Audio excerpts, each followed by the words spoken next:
Assalamualaikum warahmatullahi wabarakatuh. Baik, Assalamualaikum warahmatullahi wabarakatuh. Berjumpa kembali bersama saya selaku host di radio Spikom Dividen Radio channel siaran info dan komunikasi digital SMP Infokom Bogor, yang tidak aneh lagi, tidak asing lagi, sekolah berprestasi, modern, terpercaya dan unggul dalam bidang komputer. Baik, saya Fitra Mulyadi di sini akan membawakan host untuk mapel PAI di kelas 8. Di sini saya tidak sendiri, saya ditemani dengan rekan saya yaitu Bapak Haidir SAG selaku guru agama kelas 8. Assalamualaikum Pak Haidir. Waalaikumsalam Pak Fitra. Gimana Pak Haidir, kabar sehat? Alhamdulillah. Alhamdulillah, pada kesempatan BDR PJJ yang kita laksanakan pada kesempatan minggu hari ini, kita akan melaksanakan pembelajaran melalui siaran berupa radio. Ya, Nah, Pak Haidir, apa yang akan disampaikan pada untuk siang ini mau nyampe kisi-kisi aja untuk PAS nanti. Oh, kisi-kisi PAS. Persiapan anak-anak untuk ujian gitu ya. Oh gitu. Rencananya dari bab berapa aja Pak Haidir? 1 sampai 4. Bab 1 sampai 4 yang akan disampaikan perihal kisi-kisi PAS. Ya. Boleh tahu nggak Pak Haidir, gimana dari mulai bab 1 apa yang akan dijelaskan, terus bab 2-nya apa, materinya, boleh dijelaskan atau disampaikan Pak Haidir? Oke, nanti saya sampaikan. Oh gitu. Berarti intinya pada kesempatan hari ini kisi-kisi aja? Kisi-kisi aja. Oke, silakan Pak Haidir. Terima kasih kesempatannya Pak Fitra. Assalamualaikum warahmatullahi wabarakatuh. Selamat siang anak-anak sekalian. Hari ini kita mau bahas kisi-kisi untuk nanti soal PAS ya, yang akan dilaksanakan insya Allah dari tanggal 2 Desember sampai berapa? Seminggu ya? Seminggu, tanggal 9 kalau nggak salah. Bisa dicek lagi. Kita mulai dari bab 1 aja biar tersusun nanti apa-apanya mau dibahas. Kita buka bab 1. Bab 1 ada materi tentang iman kepada kitab agung.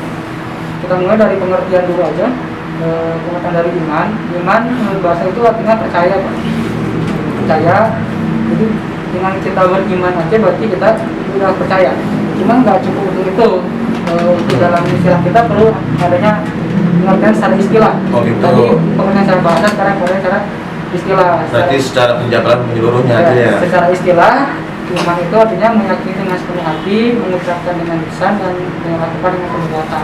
Betul. Jadi iman itu nggak cukup hanya apa ya, oke saya beriman cukup, tapi harus diyakini dulu dengan sepenuh hati, diucapkan dengan lisan, baru diamalkan dengan perbuatan sehari-hari. Mantap. Jadi ibaratnya bukan cuma sekedar ucapan aja ya Pak Haidir ya, jadi langsung dengan niat dan dipraktikkan dengan perbuatan sehari-harinya. Dalam hal ini di bab 1 kita bahas tentang iman kepada kitab Allah. Kitab Allah itu ada 4 kayak. Ada 4 ditambah dengan suhuf. Nah, bedanya adalah kalau kitab itu apa ya? Wahyu yang berbentuk mushaf, Pak. Dan mushafnya. Sedangkan suhuf itu hanya lembaran-lembaran aja, tidak berupa satu mushaf. Berarti yang pertama itu pengertian kitab-kitab Allah. Ada berapa tuh Pak Haidir kitab-kitab Allah itu ada 4. Pertama kitab Taurat, kedua kitab Jabur, ketiga kitab Injil, dan terakhir kitab Al-Quran. Betul.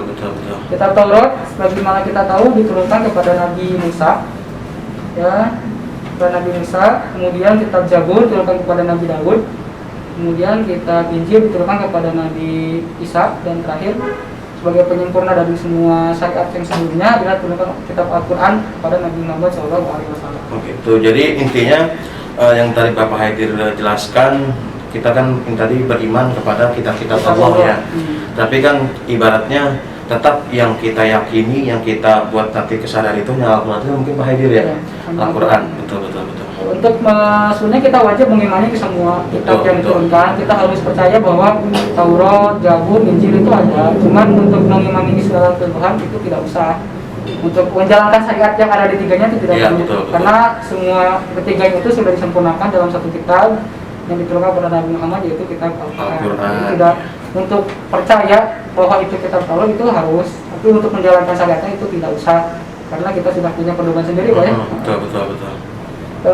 Al-Quran ini diturunkan kepada Nabi Muhammad SAW pada tanggal 17 Ramadan, Pak ya. bisa disebut biasa disebut dengan malam nuzul Quran. Betul. Diturunkan secara berangsur-angsur selama 22 tahun 22 bulan 22 hari. Ya, betul. Jumlah surat ada di dalamnya itu 114 surah dengan 30 juz. Untuk ayatnya beragam Pak ya, karena tergantung nanti dari siapa yang Macam-macam ya. macam. Nah itu nanti untuk catatan dalam bab 1.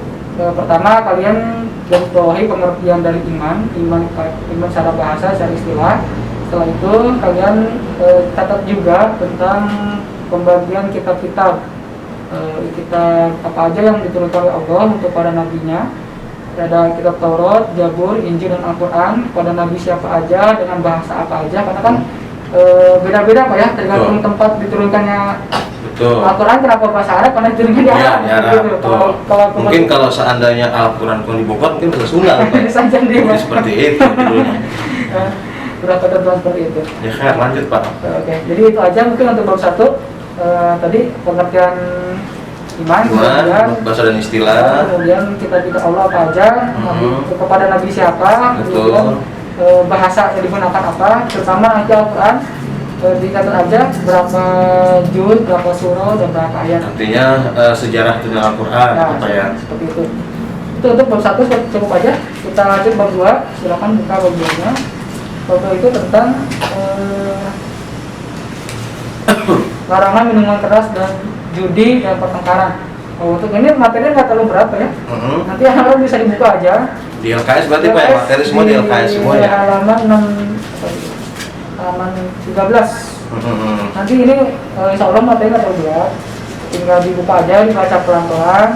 Karena ini menyangkut pemahaman kalian tentang cara bagaimana memahami suatu teks ya. Oh gitu. Jadi gini Pak, mohon maaf saya potong Pak. Nanti untuk perihal pembuatan soal materi bab 1 itu ada pembatasannya Pak. Misalkan untuk soal yang misalkan dalam bab 1 berapa soal? Atau misalkan itu ada ini nggak patokannya? Untuk itu nggak ada sih. Oh, nggak ada. Yang penting ketika kan setiap bab ada uji kompetisinya, diisi aja, terutama yang PG-nya. Iya. Jadi insya Allah soal-soal yang akan diambil nanti itu tidak jauh dari soal yang PG yang ada. Oh gitu. Oke, ya Khair, lanjutkan Pak, silakan. Break dulu tuh Pak ya? Break dulu. Sebelum lanjut ke ini. Oh iya, siap.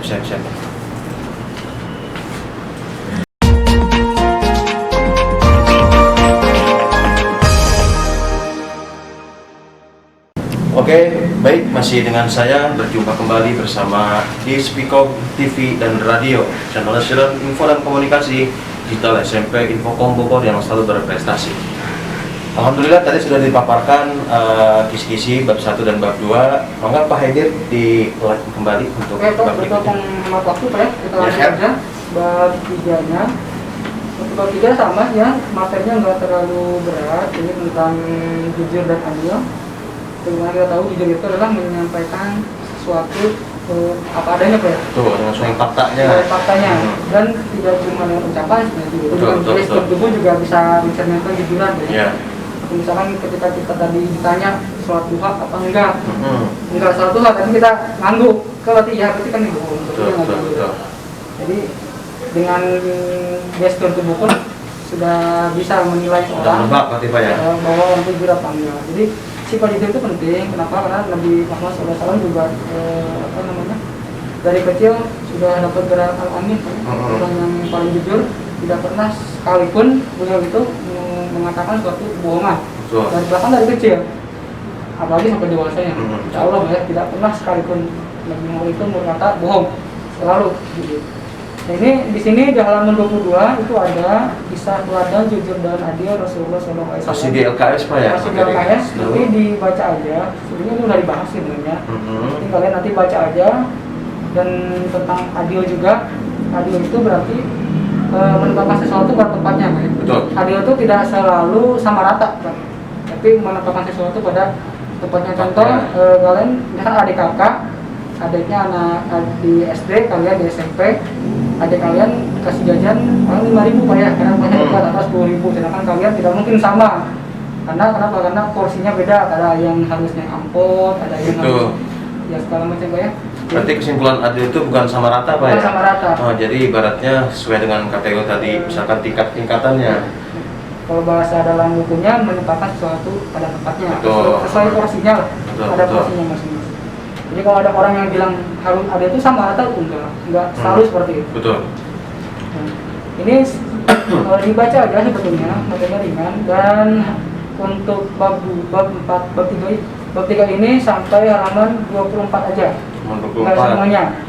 Jadi, Dari tadi Pak, bab 1, bab 2, bab 3 itu ada nggak Pak nanti pada saat seorang itu yang keluar ayat Al-Quran atau tajwid gitu Pak? Biasanya kan agama itu tidak luput dari hal seperti itu. oh, iya. Ada Pak untuk biasanya tajwid, tapi untuk PAS nanti tidak ditetapkan di situ. Untuk tajwid dan sebagainya itu sudah kemarin di PTS. Oh, PTS. Dan ulangan harian itu Betul, udah betul, ada. betul. Jadi sekarang hanya teori itu aja, pengat Ya, materi-materi materinya semua aja aja. ya. Untuk kajian tajwid dan semacamnya itu sudah dilaksanakan pada PTS dan ulangan harian. Oke, mantap. Kenapa? Bukannya tidak penting Pak ya, tapi untuk mengurangi aja hafalan mereka. Hafalan. Karena kan cukup banyak juga untuk tajwid itu. Kalau misalkan dimasukkan Iya, juga luar nanti biasa. agak lumayan banyak yang harus dihafal. Berarti hanya materi teorinya Materi gitu ya. teorinya aja. Nah sekarang untuk bab 4 kita buka halaman 28. Di sini judulnya adalah dengan mengamalkan sholat sunnah. Sholat sunnah. Jadi selain sholat wajib yang harus kita lakukan 5 kali selama setiap hari kan, dalam satu hari 5 kali, kita juga diajarkan untuk melaksanakan sholat sunnah. Sunnah di sini ada pembagiannya, ada sunnah yang bisa dilakukan berjamaah, ada juga sholat sunnah yang munfarid. Sholat berjamaah dalam sholat sunnah itu banyak Kak, seperti di sholat Idain, sholat Idul Adha, ada juga pada sholat gerhana dilaksanakan, terus sholat tarawih juga dilaksanakan, dan sholat istisqa, dan sholat ketika Nah, hujan. biasanya kan kita kalau tidak ada pandemi itu suka sholat duha itu Pak ya. Sholat duha, ya. Nah itu kan suka bareng-bareng, nah itu berjamaah kan munfarid Pak? Itu sebenarnya munfarid, Pak. Oh, munfarid. Tuh. Untuk niatnya tidak ada di sini ya, tidak ada momen imaman, tapi dilaksanakan bareng-bareng, tidak berjamaah. Betul. Mengapa dilanjutkan? Oke. Dan sebagai contoh sholat sunnah munfaridnya juga lebih banyak Pak ya, sebenarnya lebih banyak sholat yang sendirinya. Iya, makanya kan ibaratnya gini Pak ya, ada presiden itu laki-laki itu kan lebih afdal kalau misalkan di masjid. Karena kan tingkatan pahalanya lebih besar katanya Pak ya. Iya, 20 derajat kan itu luar biasa. Itu anjuran dari Rasulullah kan itu. Sholat munfarid yang umum itu biasanya sholat rawatib Pak ya. Setelah sholat wajib kan ada sholat sunnah, kemudian sholat qobliyah ba'diyah itu ada. Nah kemudian sholat istikharah, sholat tahajud, sholat duha, sholat hajat, baca. Jadi lebih banyak sholat yang dilakukan sendiri sebenarnya. Ada sholat yang berjamaah. Mungkin berjamaah tadi kata Bapak ada sholat Idul Adha, Idul Fitri mungkin ya, istisqa kan ya. Sholat sunnah juga ada yang yang bersifat fardu kifayah. Betul. Itu seperti sholat mayit Pak. Sholat mayit. Kifayah itu maksudnya sholat itu sholat sunnah, cuman sifatnya fardu kifayah. Fardu kifayah itu seperti apa Pak ya? Jadi kan ada fardu ain, ada fardu kifayah. Kalau fardu ain itu atau seperti sholat fardu seperti lima waktu itu mungkin Pak ya? Lima waktu. Jadi wajibnya itu perorangan, individual. Tapi untuk fardu kifayah itu sifatnya wajib berkelompok. Jadi apabila satu orang ada yang meninggal di kampung tersebut, tidak ada orang yang menyewakan, itu maka dosa semua sekampung itu. Satu pendapat dosa. Tapi apabila misalkan ada 3 orang aja yang menyalakan, itu sudah menggugurkan kewajiban apa ya di satu kampung itu. Untuk ini silakan buka di halaman 34, nanti di situ ada pilihan ganda. Ini gitu, ketika ada pilihan ganda di LKS kalian isi aja. Berarti banyaknya latihan-latihan di uji kompetisi aja Pak ya? Setiap babnya itu. Kenapa? Karena tadi biar nggak terlalu banyak yang mereka hafalkan, karena saya tahu sekolah itu kan nggak cuma satu pelajaran doang Pak ya, pelajarannya banyak. Jadi kita harus meminimalisir hafalan mereka. Nggak apa-apa, nggak banyak, yang penting mereka tahu gitu, bisa ingat, paham gitu daripada banyak nanti ngeblank. Ini sedikit tapi manfaat gitu. Tapi ini sebenarnya nggak sedikit banget, lumayan segini itu udah dirangkum, apalagi kalau semuanya. Jadi nanti di ini aja Pak, mungkin ke pesan ke anak-anak, setiap bab nanti ada uji potensinya, diisi aja, terutama yang pendingnya itu semuanya diisi aja yang KPS, latihan-latihannya diskusikan sama teman-teman kalian. Kemudian kalau misalkan kebingungan dengan jawaban yang dicari, nggak tahu jawaban yang benar yang mana, boleh tanya ke gurunya atau ke saya langsung, Iya. biar nanti dikasih tahu mana jawaban yang betulnya.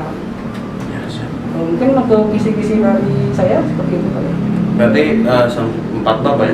Hanya 14, sebenarnya banyak, cuma Hmm. kan karena kondisi kayak gini juga semua bab tersampaikan, daripada saya memaksakan harus membuat Iya, soal yang tidak dibahas, mending Jadi kita maksimalkan di 4 bab. ibaratnya kan yang penting mah meskipun hanya 4 bab tapi tetap menguasai Pak ya, Iya.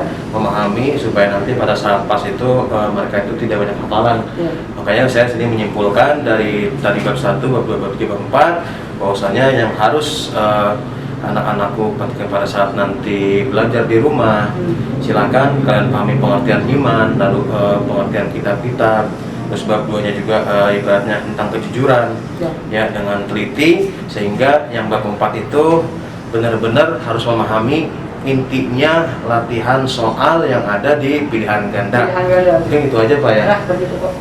Baik, ada yang mau sampaikan lagi Pak? Oh, terima kasih Pak. Oh, terima kasih tidak ada. Baiklah, kalau emang sekiranya tidak ada yang di pembahasan untuk materi kisi-kisi kelas 8, saya ucapkan banyak terima kasih banyak kepada Pak Haidar atas waktunya. Terima kasih juga, Pak. Mudah-mudahan apa yang Bapak sampaikan bisa bermanfaat Amin, untuk kita amin. semua, khususnya untuk siswa-siswi SMP Infokom yang Amin. mudah-mudahan selalu sehat walafiat dimanapun Amin. berada. Amin ya Allah ya Rabbal alamin.